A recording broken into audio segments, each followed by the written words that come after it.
Hey students, today's class is not like other days' class. It's a little off the syllabus and it is about something that is very relevant. Very often, you people come and ask me, Ma'am, how can I speak good English? How can my English be like that with accents? When I speak, I feel nervous. How can I learn? How can I learn to speak? Can you teach me spoken English? These are a few things I've been hearing for almost 20 years now. So I thought I might just as well make a video and express my ideas about these. Children and students, nothing comes easy. It doesn't mean that if you want to learn a language, you have to read day and night. You have to read newspapers and wait for the day that you don't have to look up the dictionary to understand a newspaper. You watch a film and you don't, have to wait for the day when you can understand an entire Hollywood film. No, it is not like that.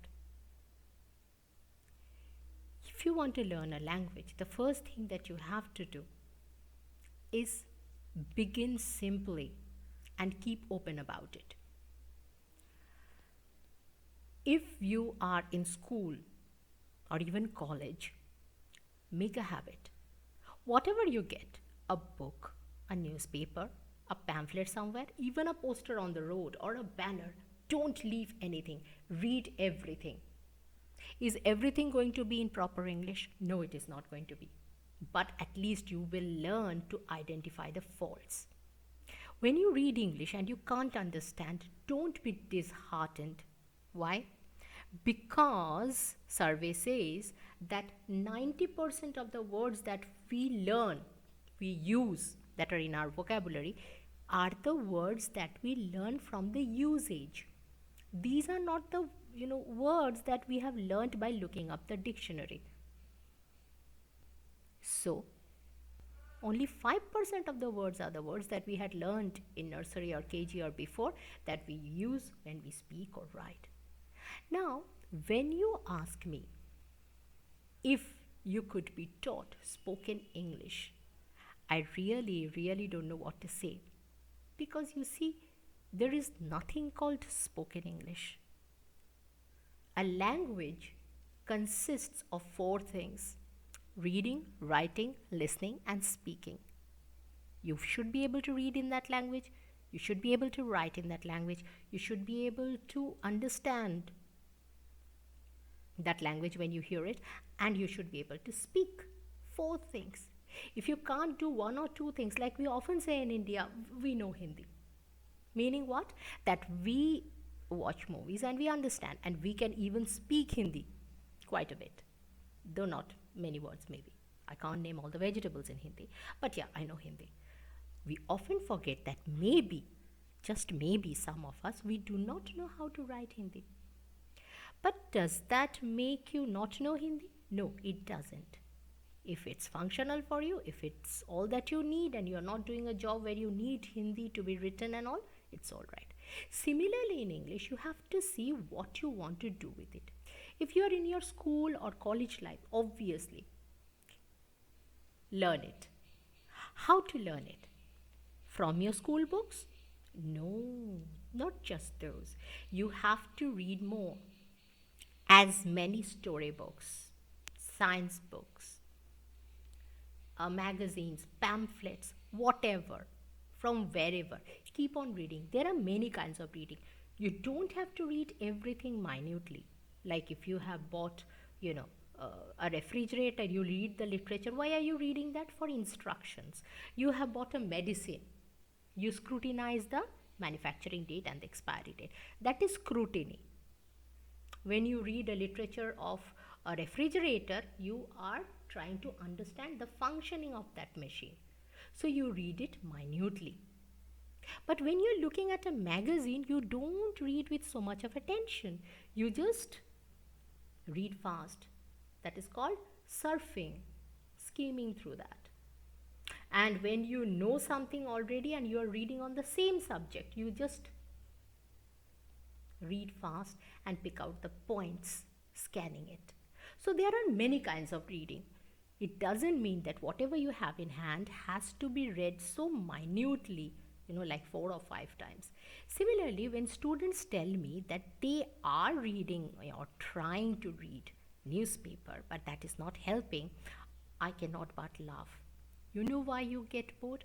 Because a newspaper often has really tough language, and within every 2 lines of reading a newspaper, you take up a dictionary or you Google out a word. That is why you feel bored.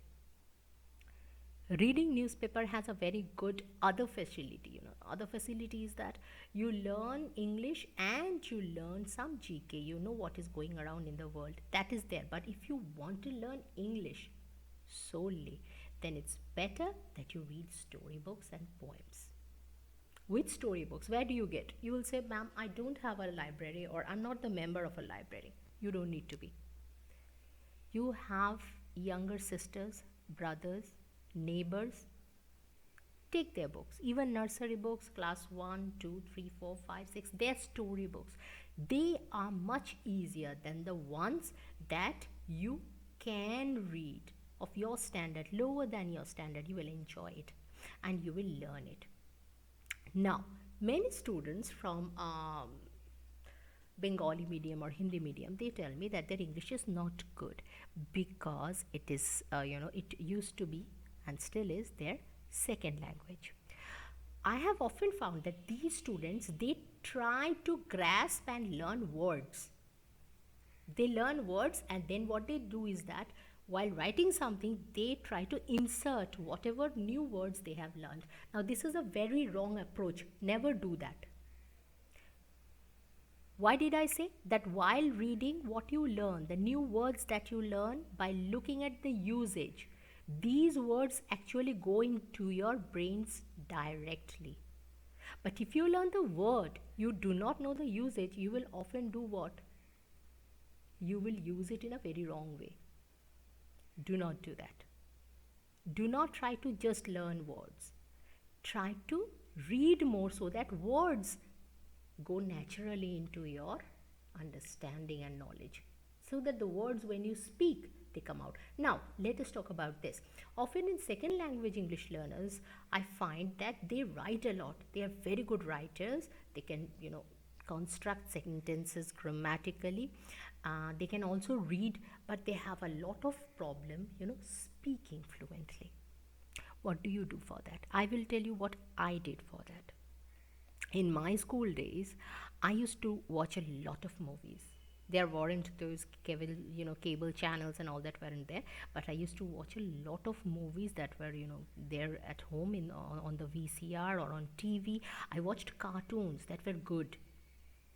And when a lot of channels came, I remember I used to watch a lot of National Geographic and Discovery, Animal Planet, where English is proper, it is spoken slowly, and it is very much understandable. And the way they speak, good speakers, they sort of enthuse you. They make you feel like, yeah, I do want to speak like them. Right now, if you want to improve your English, you have to do that. You have to watch good documentaries. They help you a lot. And like newspapers, they give you a lot of information. Go to good channels like NASA or History Channel or, something like that. Those are trustworthy. Because not everything you read on the net is proper English. No. Don't trust that. Another very good way, obviously, is to watch movies. But alas, the way movies are, spoken, and the way, the words are used are not always exactly how you can write them if you are writing an essay or an answer. But if you are writing a dialogue, obviously they come very handy. So watching movies is a very good thing. Watching cartoons for students, I would say, is very healthy and nourishing, and watch interesting movies, interesting cartoons like, animation films like Kung Fu Panda or Lion King, stuff like that. Those give you a good feeling, really positive feeling. Apart from that, a very, very good way, I would say, is to listening to songs. Listen to good songs, old songs from ABBA to Boney M to country songs and pop and rock and jazz and everything. Because if you want to fall in love with English, which is possible, if you fall in love with any language, it will not be hard anymore to understand, it will be easy. So if you want to fall in love with English, just do those. Listen to songs, watch plays, read poetry. Even though you don't understand, read it. After a few, you will begin to understand.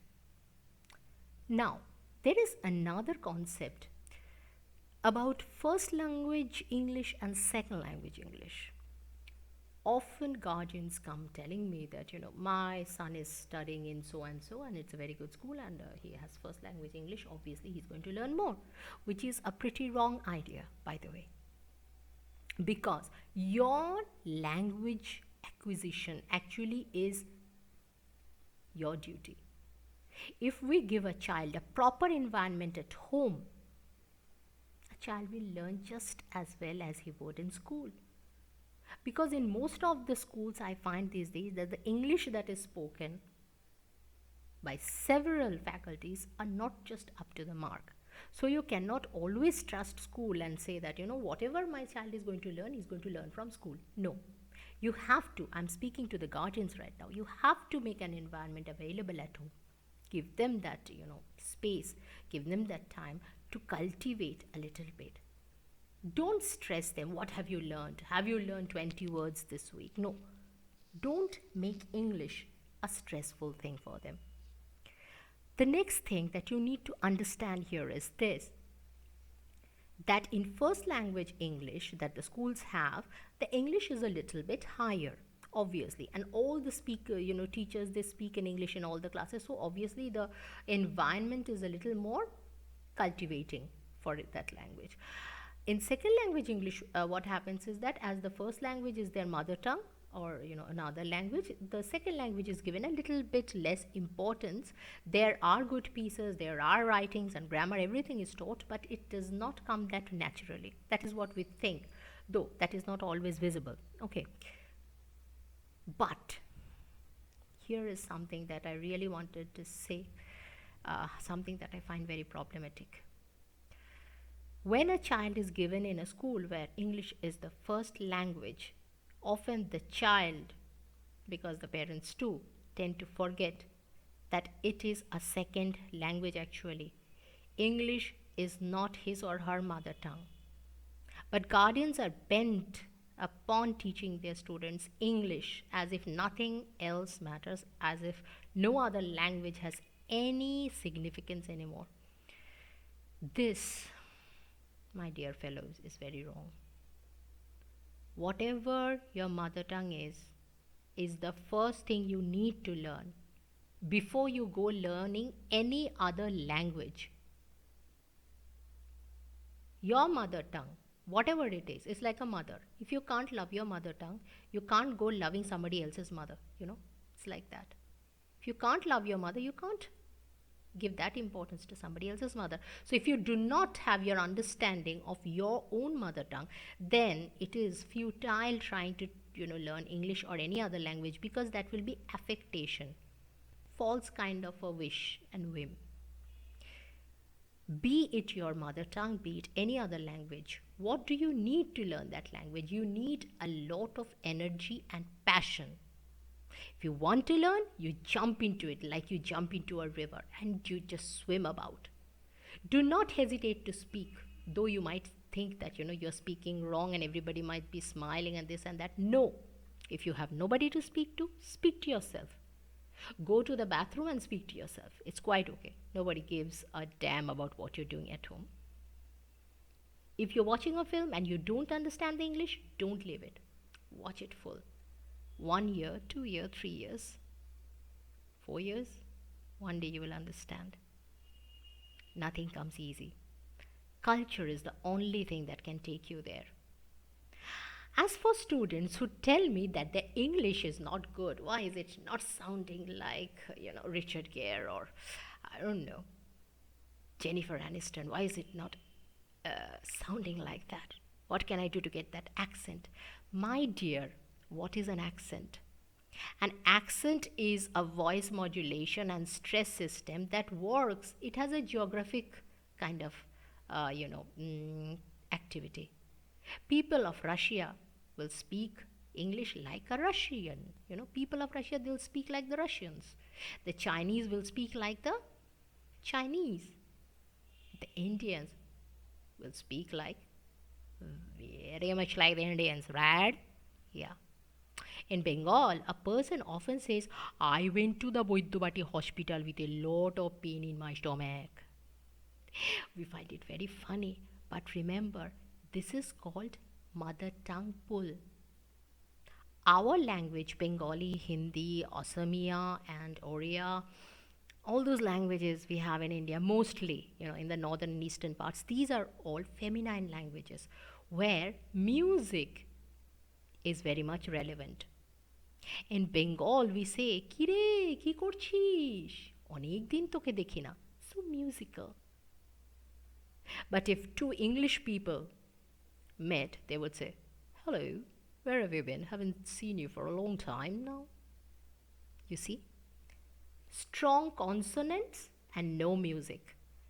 Those languages are masculine languages, whereas Hindi, Bangla, Oriya, Assamia, many other languages here, are all feminine languages.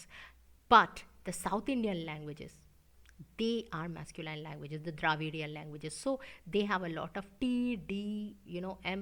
They have the consonants stressed. And we, the feminine speakers, have the vowel stressed. So we who are, Bengali or Hindi speaking, we do what? We bring music to the English. Hi, where are you? I haven't seen you for such a long time. And it becomes all funny. So, easy tricks. You cannot bring music into English like that. But even if you don't, you will find that it comes. That is the mother tongue pull. And you don't need to be ashamed of that. You don't need to think that your English is bad just because it is sounding different. The only thing that we need to do is make our English understandable to the world. Clear English, smooth English, non-hesitant English. When you speak English, see that you don't need, words from other languages. And when you are speaking your mother tongue, see that you don't need English or any other language. That is the exact way you can pay respect to both your mother tongue and English. Second language English, first language English. Off and on, when these guardians tell me that my student, my son, is in a school and he has first language English, they often forget the importance of the mother tongue. They pester their children, they tell them vehemently, you have to learn English. And students forget that this first language English, second language English, these are only technical terms. They forget their mother tongue. English is not that important. If you fall in love, it's great. Use it for language, for literature. But learn your mother tongue first. Okay? As an English teacher, that is all for today. I hope it worked as tips and a little bit of boost. Speak, listen, read, and write as much as you can, in as many languages as you can, because it is all awesome. Awesome experience and great talent. Bye for today.